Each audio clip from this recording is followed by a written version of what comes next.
Hello, everyone, and welcome to today's Journal Club hosted by the International Society for the Prevention of Child Abuse and Neglect. We thank you for joining us today and appreciate all you're doing to help children during these challenging times. Today, we are very pleased to present the 2019 Article of the Year awarded by ISPAN's journal, Child Abuse and Neglect, with one of its co-authors, Dr. Julian Ford. Dr. Ford will share findings from the article entitled Developmental Timing of Polyvictimization, Continuity, Change, and Association with Adverse Outcomes in Adolescence, which focuses on youth who have experienced psychological trauma by the time they reach adolescence and how their experiences vary in the extent and types of trauma that occurred at different points in their childhood. Right now, I have everyone on mute to avoid background noise. We welcome you to enter any questions or comments you have in the Q&A throughout the presentation. The presenter will answer questions at the end as time permits. And if you need to send a message to me directly, you can do so through the chat. Before we get started, I'd like to tell you a little bit about our presenter today. Dr. Julian Ford is a professor in the Department of Psychiatry at the University of Connecticut School of Medicine and director of the National Child Traumatic Stress Network's Center for Trauma Recovery and Juvenile Justice. Dr. Ford developed the evidence-based target CT recovery model that has been implemented in all sectors of the workforce in juvenile justice, child welfare, and residential treatment settings. He has authored or edited numerous books and articles in the traumatic stress field and co-developed the Traumatic Events Screening Inventory for Children. Thank you, Julian, for being with us today and for your contributions to child protection. Now I will turn it over to you. Great, thank you very much, Heather, and welcome everyone. I really appreciate the opportunity to talk with you about this study and this article, which it has a great deal of meaning for me from the work that I've been doing for several decades with children and youth who've experienced abuse and victimization.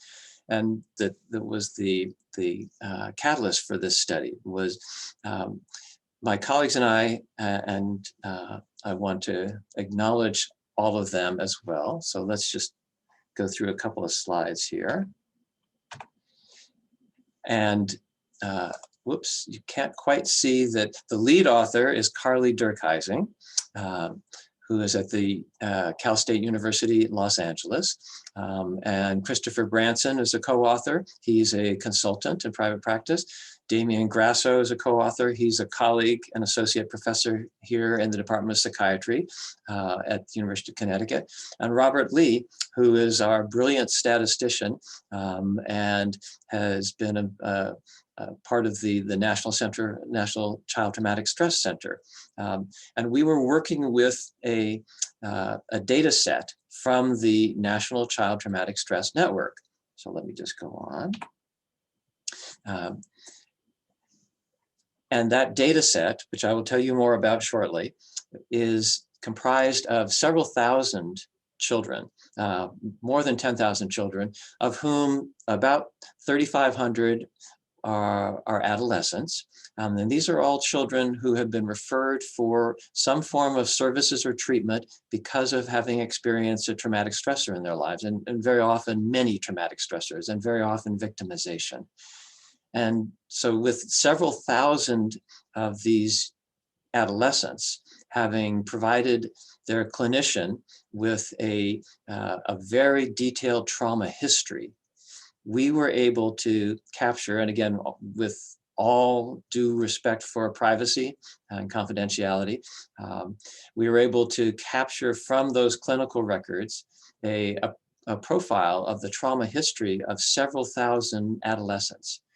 And what we were thinking was, this is what we know about these youth at this point in their lives. They were somewhere between the age of 13 and 17. But we also know about the history of their lives and their trauma history in specific that goes back right to their birth. What if it makes a difference if a child is exposed to victimization, and in particular, multiple types of victimization or polyvictimization early on in their life? We all know that early childhood is a time of fundamental development and brain plasticity, all kinds of relational changes and crucial formative development of personality and affect regulation, interpersonal relationships.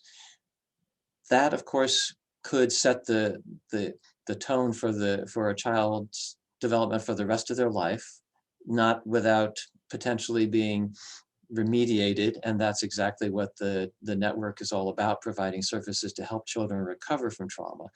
But does it make a difference when children are exposed to multiple forms of victimization early in life?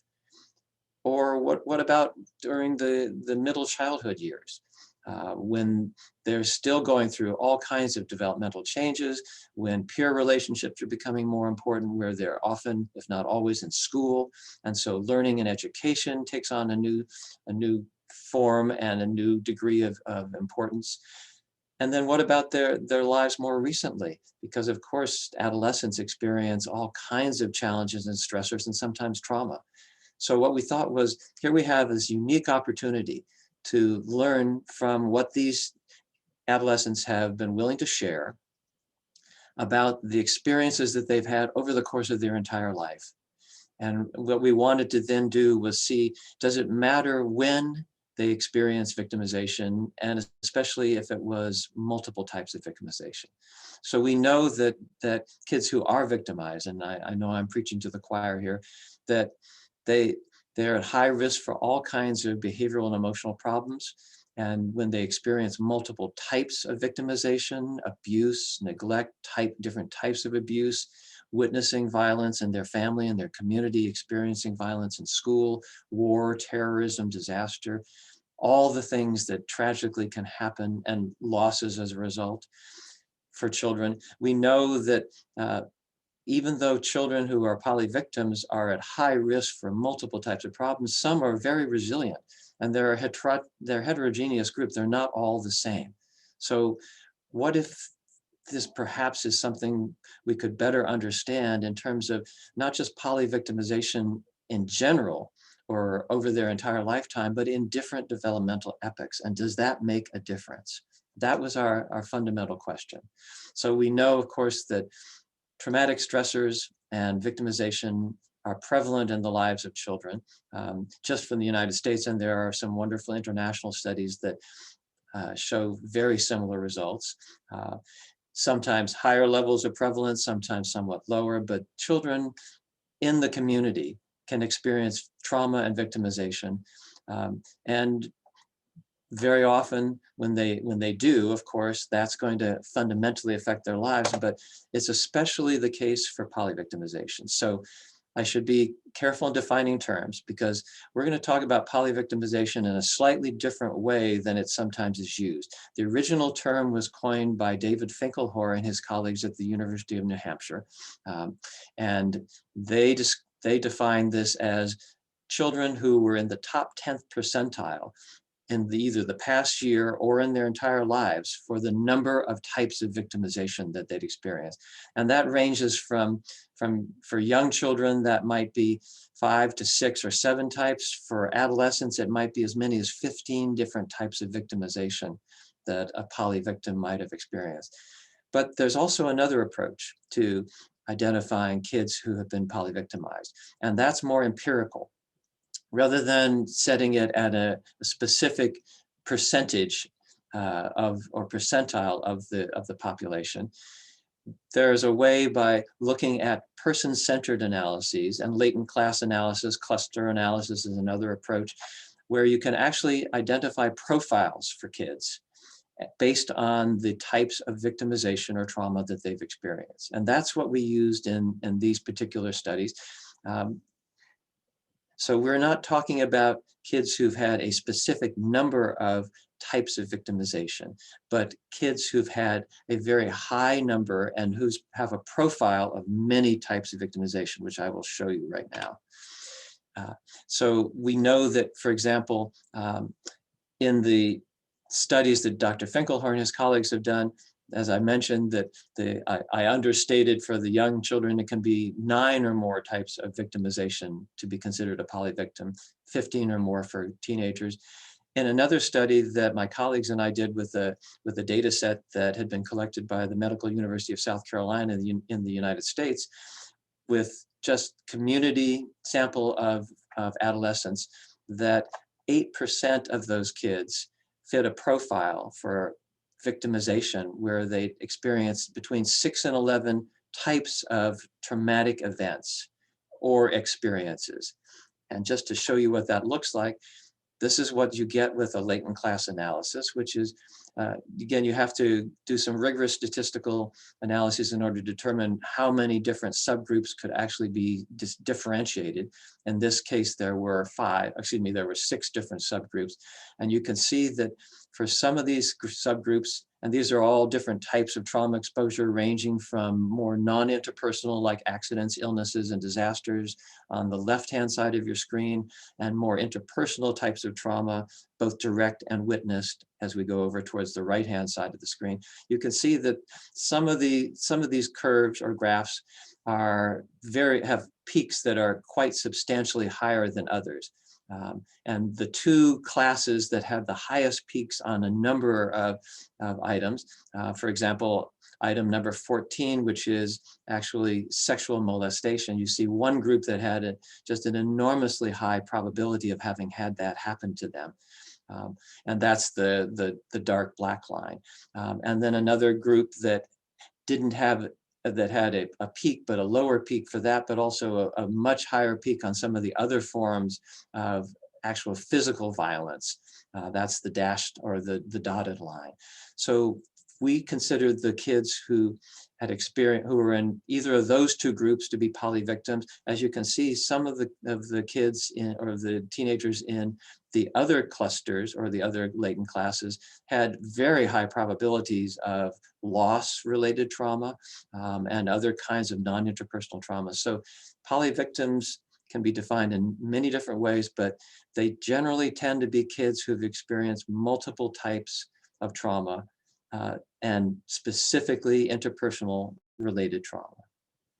So with that as an approach, we know that these kids are at high risk for all these types of problems. I don't need to go through the laundry list, but they range from the externalizing to the internalizing, relational, and some that are very dangerous, non-suicidal self-injury, for example, but also suicidality.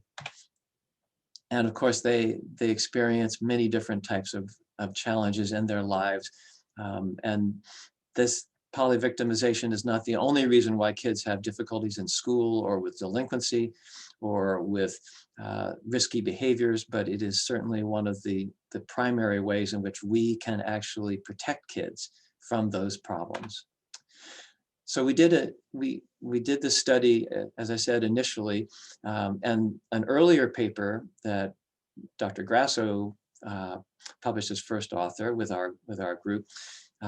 We did this latent class analysis, similar to the one that I just showed you. And again, a sample of over 3,300 adolescents from this National Child Traumatic Stress Core data set. Again, these are not kids just from the community. These are kids who've been referred for services because they have experienced some form of trauma, but highly variable types, as we'll see.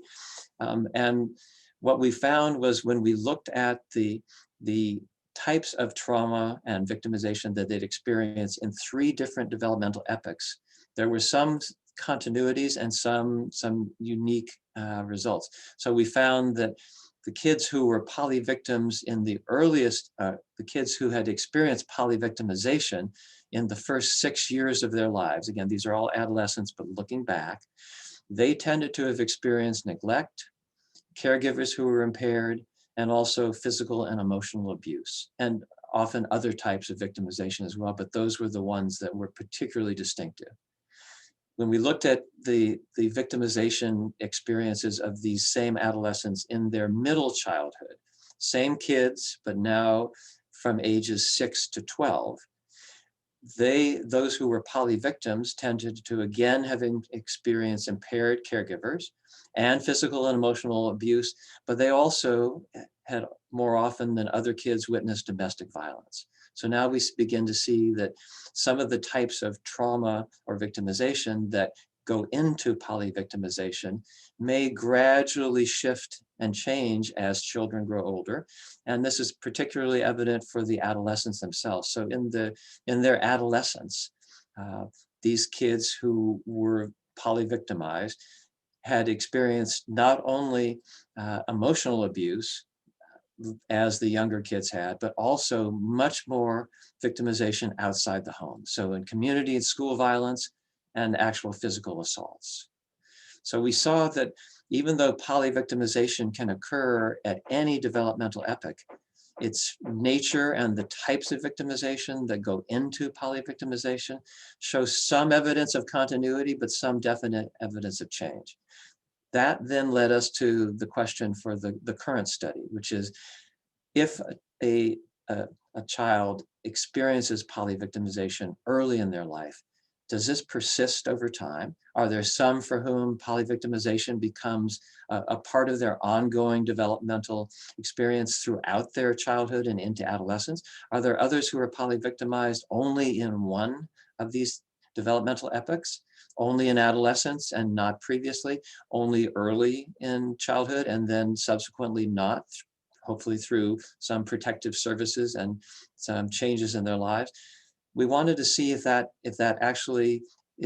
was a kind of a persistence of polyvictimization for some kids, and if that made a difference, but also if it made a difference whether they were polyvictimized early in their life and the kind of fundamental early life development changes that can occur when kids are victimized. Did that leave a particularly lasting impact, unfortunately? Or what about more recent polyvictimization? Does that leave a particular stamp on adolescence development and functioning? So that's the question for this particular study. We know that polyvictimization can occur at any time in a child's life, tragically.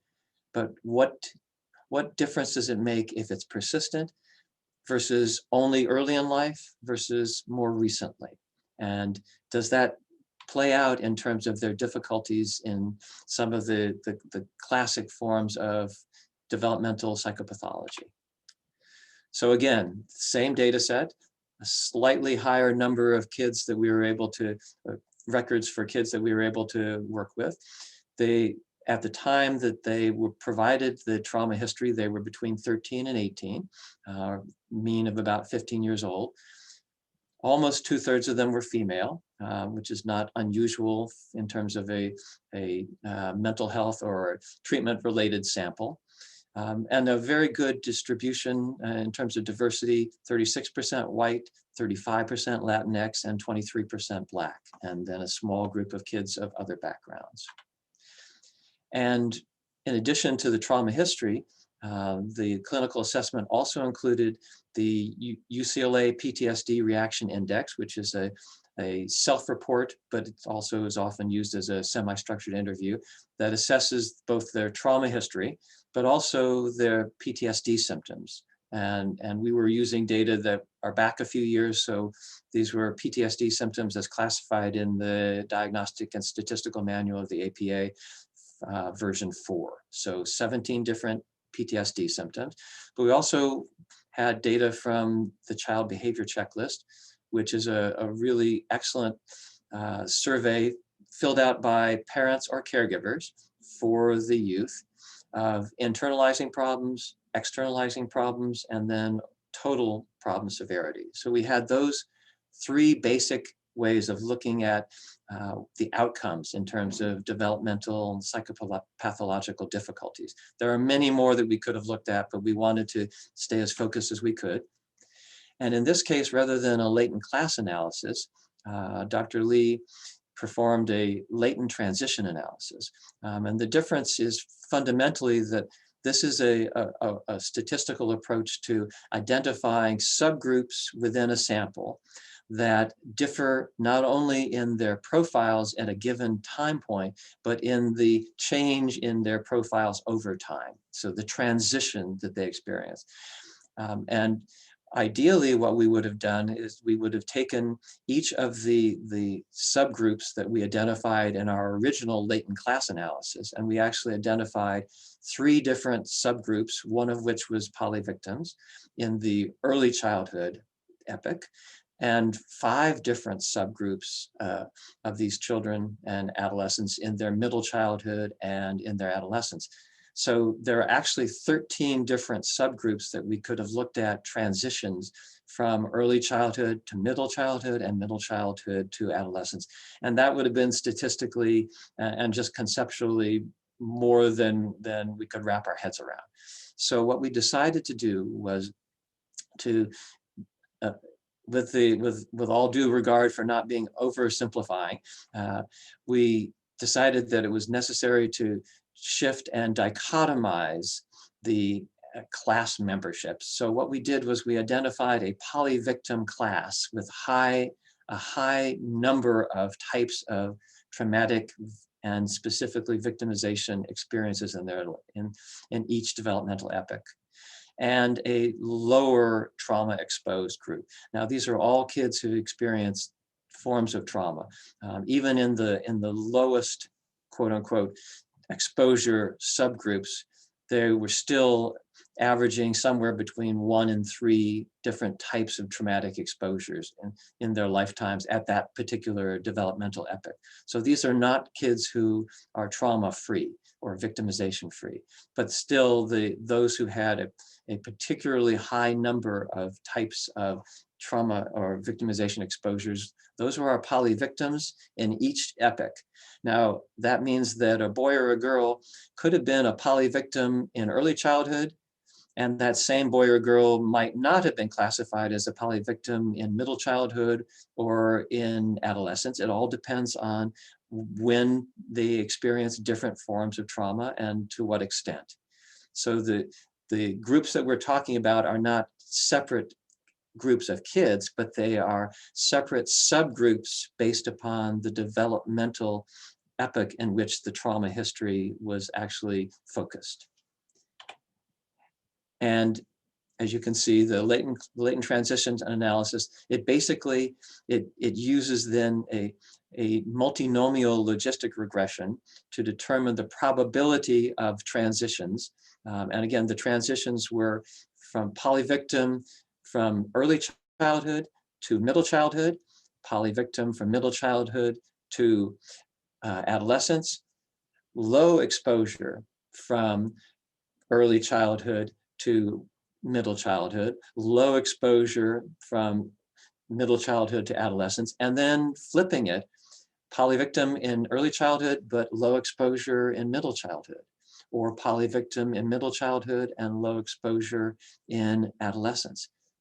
And finally, low exposure earlier in life, and then polyvictim in one of the 2 later developmental epochs. So there are 8 potential transitions. And what we then wanted to look at was how stable were the classifications of polyvictim versus lower exposure from each epoch to epoch. And was that affected by gender?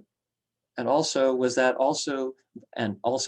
affected by the number of epochs in which they were actually polyvictimized? So a kind of a cumulative victimization indicator.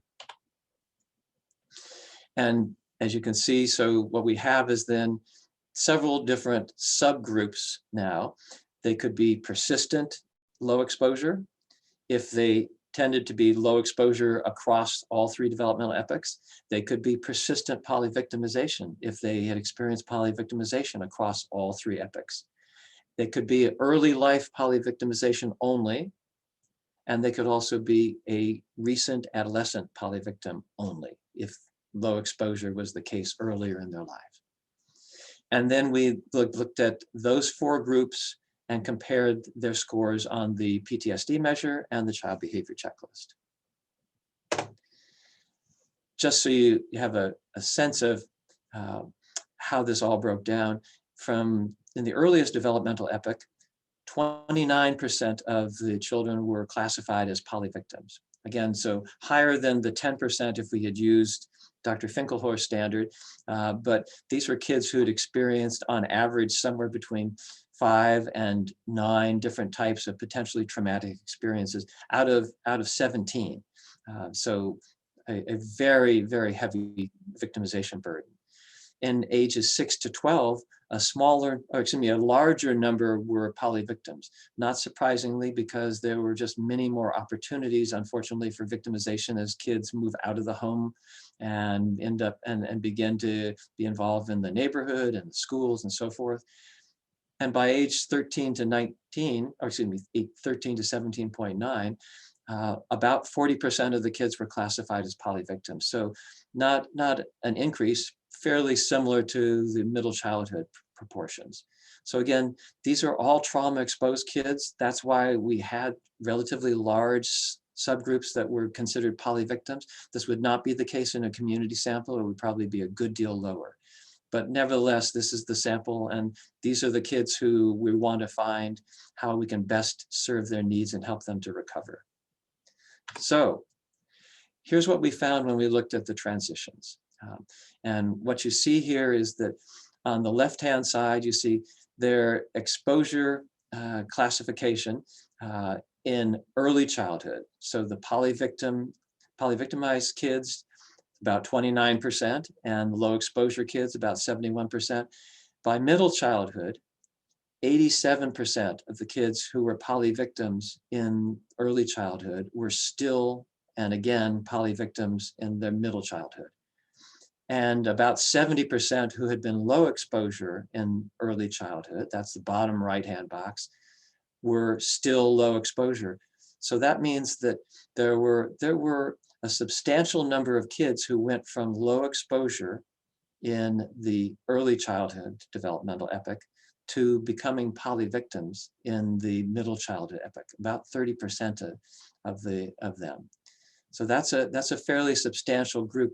It probably is consistent with the increase in just the raw number and percentage of kids who are classified as polyvictims in middle childhood, but it also suggests that there's a substantial subgroup of kids who start off life with relatively low exposure to victimization, who then in middle childhood, they encounter serious and polyvictimization kinds of stressors and traumatic exposures.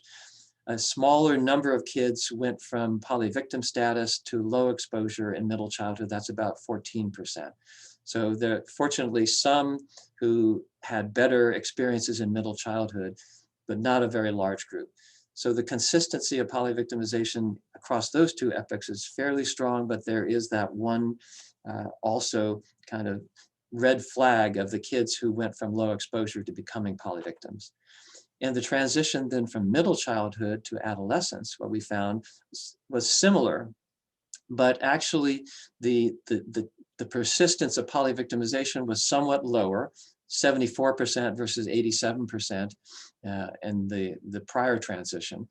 So still almost 3/4 of the kids who had been polyvictims in middle childhood continued to be polyvictims in adolescence, unfortunately. So there was a strong degree of persistence.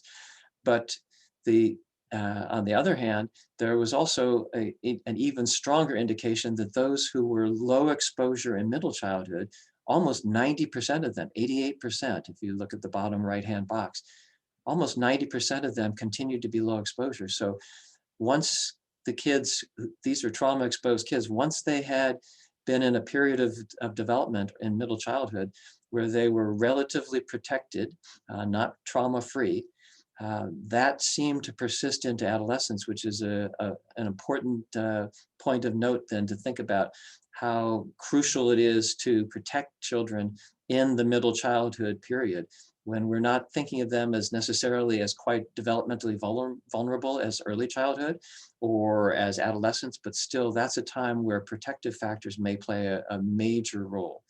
And we can see also that a number of the children who were classified as polyvictims, high exposure in middle childhood, 26% of them became classified as low exposure in adolescence. So again, there's some evidence that there may be some protective factors, maybe some benefits from services that they had received.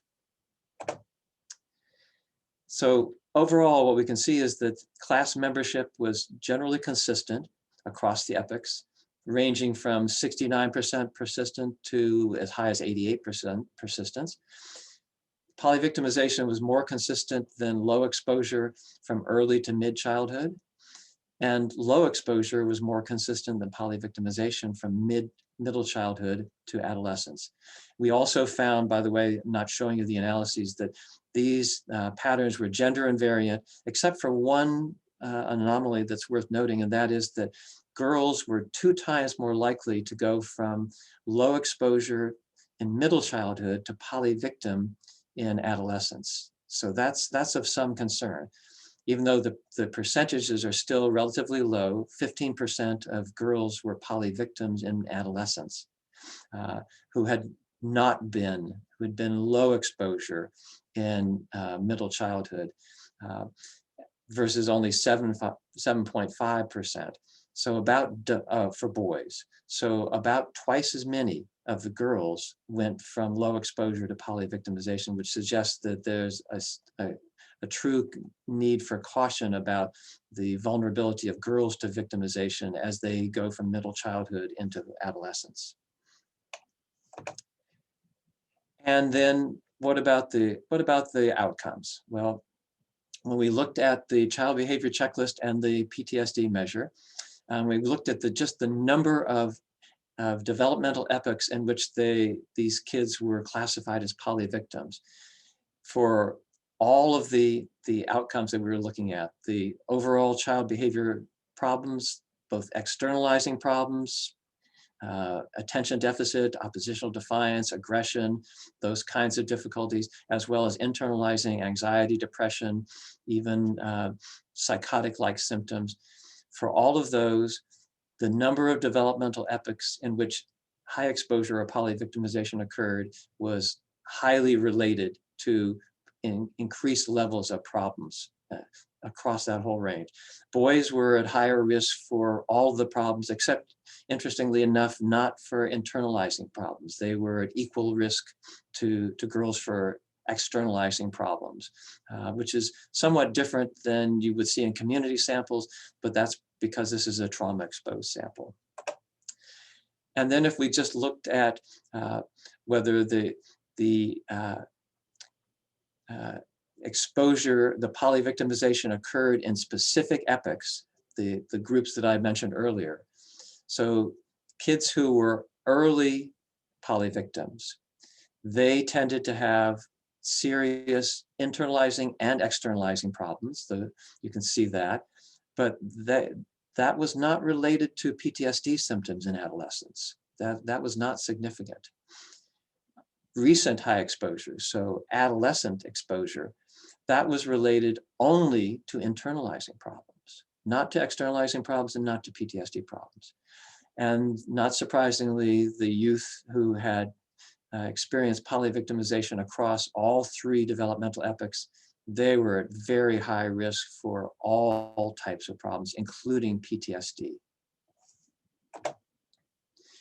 And we looked at this also in terms of, in a logistic regression. We looked at the odds ratio of having clinically significant problems. So the prior findings had to do with whether the kids had higher levels of symptoms. Now we're looking at, are these kids more likely to be at a level of symptoms that is clinically significant and problematic? As you can see, early polyvictimization was related to about a 2 times higher odds ratio of having clinically significant internalizing and externalizing problems and overall child behavior problems, but it was not related to the likelihood of clinically significant PTSD symptoms. Recent polyvictimization, again, was only related to the likelihood of clinically significant internalizing problems. And persistent polyvictimization was related to the likelihood of clinically significant problems of all of these types, including PTSD. And again, about a double the risk compared to other kids. And again, this is within a sample of trauma-exposed kids. So the overall findings then are that it looks like both cumulative, that is the number of developmental epochs, and persistent, that is the persistence of polyvictimization, were related to PTSD symptoms as well as to both internalizing and externalizing problems. Early life polyvictimization was primarily related to internalizing and externalizing, but not PTSD symptoms. So these are kids who are probably having more difficulties across the board, but not necessarily with trauma-specific symptoms. And recent polyvictimization was associated primarily with difficulties with depression and anxiety, not with PTSD and not with the acting out kinds of problems that are externalizing behavior problems. So what should we take away from all this? Well, I'll be interested in your questions and your comments, and I'll just give you a quick summary, and then let's hear from you and see what you think about this. It looks like PTSD in adolescence. It may be related particularly to cumulative victimization, but not necessarily specifically to early life or more recent victimization. Of course, there's going to be some relationship, but the most fundamental concern in terms of PTSD and PTSD symptoms seems to be for kids who have persistently experienced polyvictimization over the course of their entire childhood, and not just those who've experienced trauma at a specific developmental epoch, even early or recent. On the other hand, externalizing problems, the kind of problems that are often most difficult for parents, for caregivers, for teachers, that can lead to difficulties in terms of juvenile justice involvement and difficulties in placements if a child has experienced abuse and has to be placed out of the home. Externalizing problems seem to be particularly related to early life victimization. And that's very consistent with a developmental trauma formulation, which would suggest that the fundamental groundwork for adaptive ways of handling stress, anger, distress, that's crucially formed in early childhood. And kids who are experiencing externalizing problems very often have had a very rough start in terms of victimization. And this unfortunately puts a particular focus on that as a concern. These are, of course, not bad kids, but these are kids to whom often bad things have happened very early in their lives. And that just intensifies the importance, or amplifies the importance of providing those kids not with services that just simply contain their behavior or that and in some way sanction them for having acted out, but to also help them in recovering from what may be a very persistent and cumulative experience of victimization. And that adolescents who are experiencing internalizing problems, that may be related to polyvictimization at any epoch, but it's especially important to consider if they're experiencing ongoing polyvictimization or recent polyvictimization. That may have a particularly profound impact on their ability to manage emotions and to deal with feelings of depression and anxiety, which can then become a very serious problem as kids can go on to even develop problems with suicidality. So that's what we learned. And now I'd be very interested in your questions and comments. Thank you. Okay, thank you very much, Julian, for sharing this information with us today. We do have a few questions that have come in. And again, I would just like to remind the audience to type those in the Q&A if you can, please. The chat works too, but the Q&A first if you can. So I'm going to start with this question. This person is asking, were there contextual dimensions identified to relate to the findings on persistence and symptoms? That is a great question, and I wish that we had the data to look at contextual factors. Things like, were these kids living in intact families? Had they been involved in child protective services, which many of them had? Were they reunified? If they had been, were they living in out-of-home placements? But also their school situation, were these kids who were still in school, were they in special schools for kids who were quote unquote problem kids, and their communities too. were these kids coming from communities where there was a greater risk of violence or victimization, whether that's rural or urban? All of those contextual factors probably were playing a role. And unfortunately, we didn't have a way of actually looking at that. But I think that's a really good point. And it's also true that I didn't mention this, but we didn't find any variance that was specifically associated with racial and ethnic background either. So these patterns seem to hold true for kids who are white, Black, Latinx.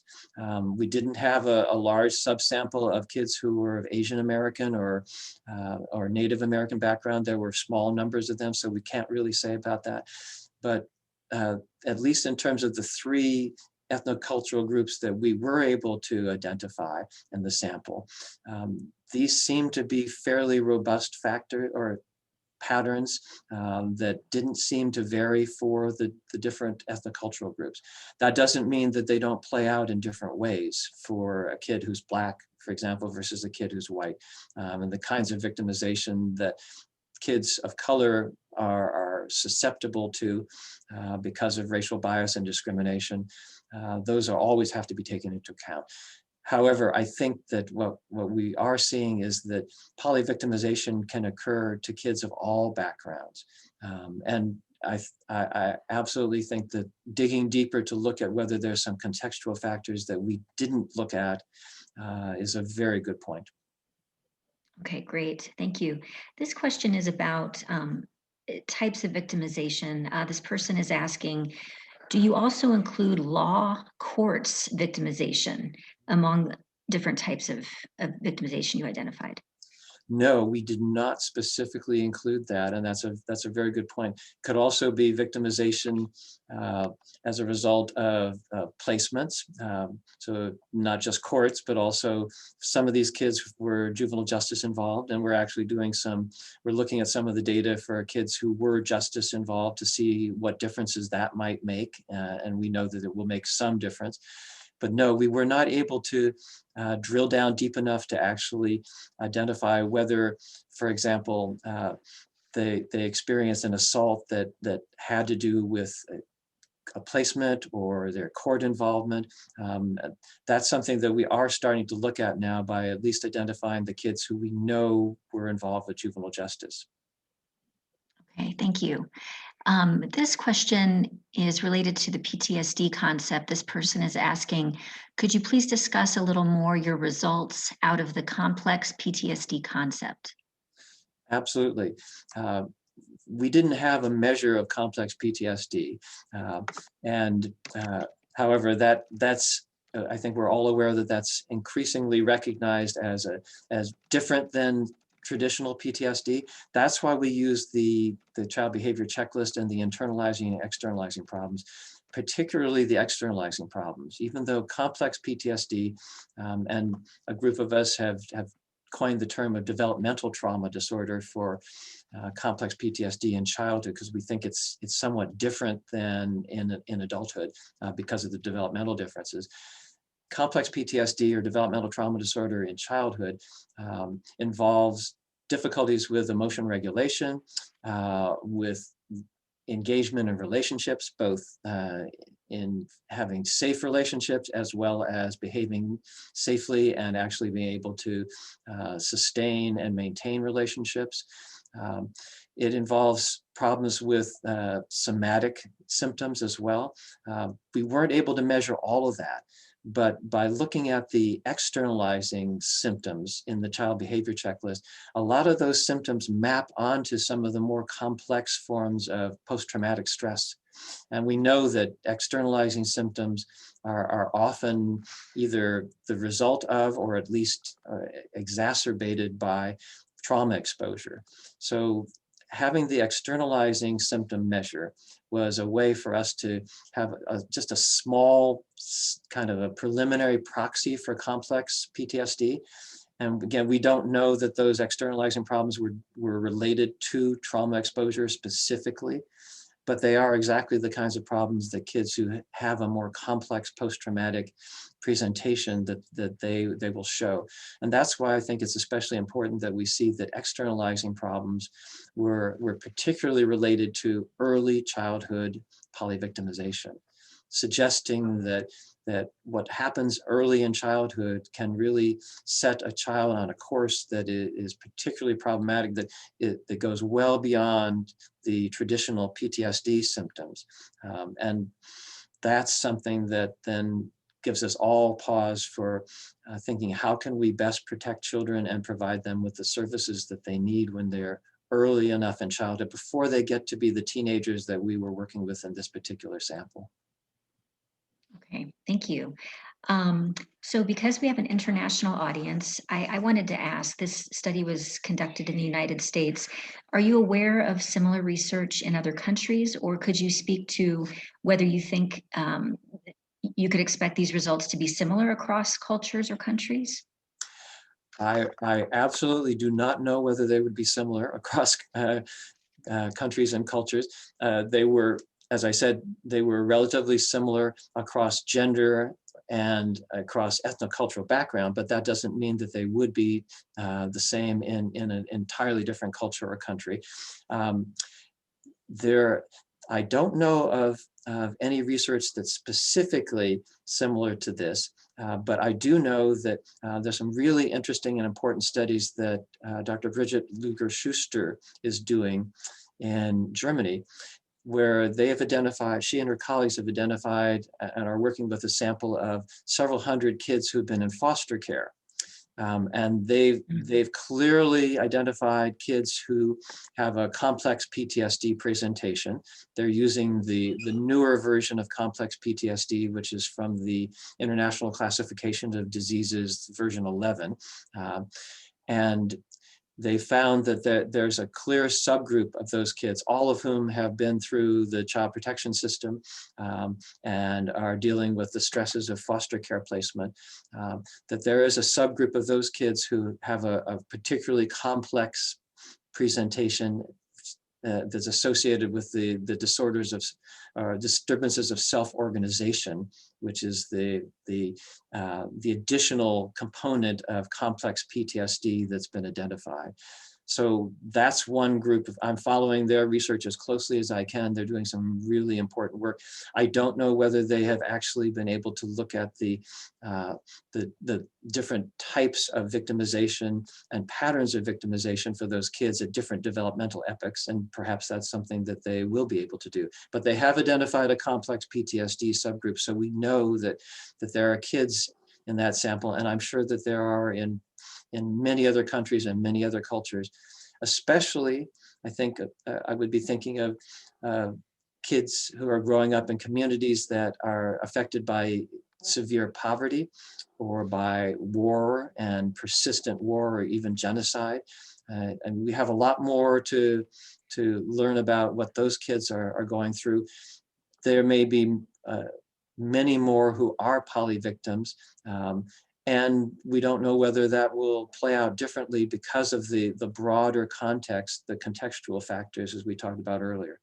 But all of which is to say, I hope that this will be a study that will spur interest internationally in looking at this question of what difference does it make when victimization occurs, and specifically when polyvictimization occurs. We all know that cumulative victimization is a serious, serious problem, regardless of when it happens in a child's life.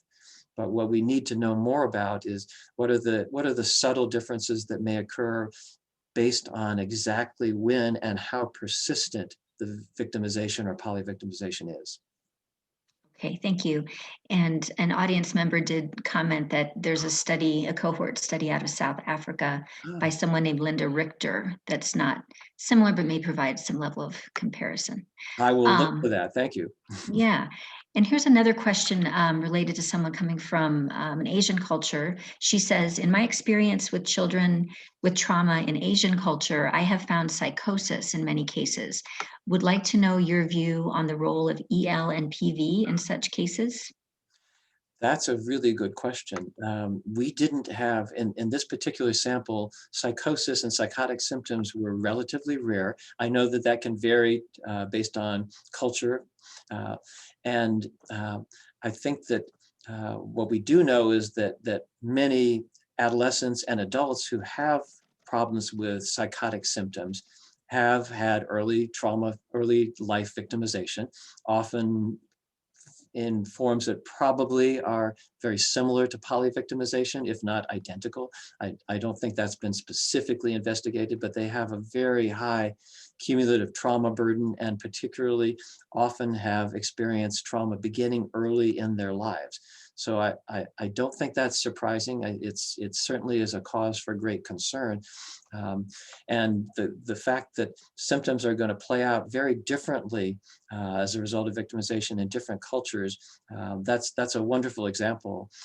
There's a very, very large and very impressive growing literature of research from China on the impact of victimization and trauma, often in relation to specific incidents like disasters, but also including larger measures of trauma history. And I hope that we'll see a good deal more of that from those investigators. Okay, thank you. We've got a question here more about methodology. This person is saying, methodologically, was it that this study used analytical approach of latent trajectory analysis, latent growth curve analysis, attending to how kids shifted between classes over time from a latent class analysis done first? Or could this be done as a next step if longitudinal data were were to allow for these analyses?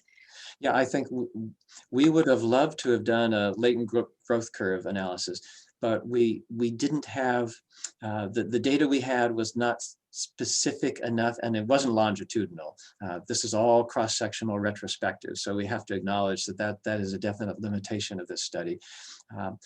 But I think that it would be a very powerful approach with longitudinal samples. And there are an increasing number of longitudinal samples that follow kids who've experienced abuse and other forms of victimization. And looking at growth curves is important, but what we were specifically interested in here was the transition. And that's why we used latent transition analysis rather than a latent growth curve analysis approach. Rather than looking at the trajectory over time, we wanted to look at the shifts and whether experiencing polyvictimization in a defined epoch, and again, this is arbitrary on our part to say 0 to 6, whether that was important as opposed to middle childhood, as opposed to adolescence.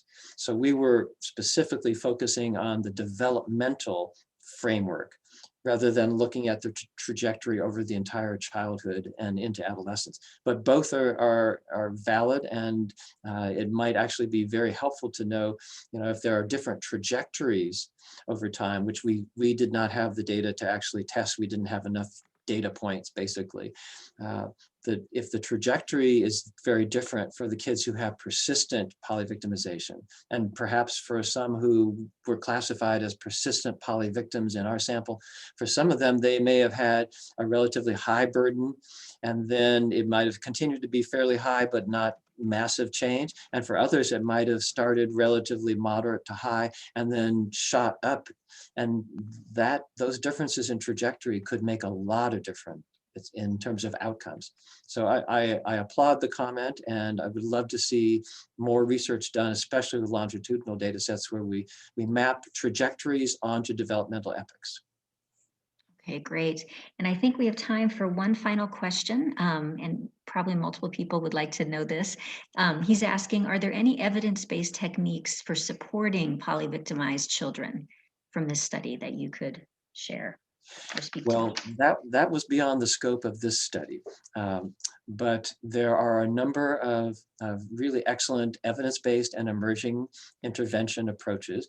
And I would refer everyone from any country back to the National Child Traumatic Stress Network and the network's website that has a wonderful listing of different evidence-based treatments. They are trauma-focused treatments. Now, they don't all involve trauma memory processing, so don't want to suggest that it's all just simply trauma-focused CBT, even though that is one of the best validated approaches. But there's a range of interventions, and some of which have been either adapted, like trauma-focused CBT, or specifically developed, like attachment regulation and competence, the ARC model, or structured psychotherapy for adolescents in recovery or recovering from chronic stress, the SPARCS model. There are a number of excellent interventions that are specifically directed at the kind of complex post-traumatic stress symptoms that the polyvictim kids in this sample and in many others have experienced. So we couldn't comment on that from this study, but yes, there are some interventions, and I would definitely refer you to the National Child Traumatic Stress Network website to take a look at the different options. Okay, great. Thank you so much for that. So we are about at time. So I just wanted to thank Julian again for sharing this information with us today, and to the audience for attending and for your very good questions. I'd like to wrap up here with a couple of other slides. If you could hold just a moment, please.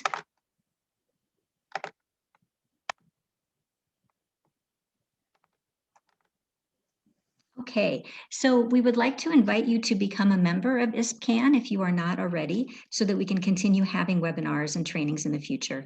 Our member benefits include a subscription to Child Abuse and Neglect, our monthly research journal, access to our past webinars and other educational resources, the ISPCAN child abuse screening tools, and discounts to our congresses and trainings. We offer several membership levels, including our new associate membership, which is just $35 a year. And I'd also like you to visit ISPCAN.org to learn more about our upcoming webinars and trainings. Next week, we are launching the first module of a 4-part online training on a multidisciplinary approach to abusive head trauma. And in April, we are offering a 4-session training on child maltreatment data collection. To learn more, again, please visit ISPCAN.org. And a reminder that a recording of this webinar and a PDF version of the slides will be available on our website shortly at ispcan.org. If you have any questions at all or comments, please contact us at resources@ispcan.org. And we thank you all again for joining us today. We hope that you stay safe and have a great day or night, depending on where you are. Thank you again so much, Julian. Thank you. Okay, bye-bye, everyone.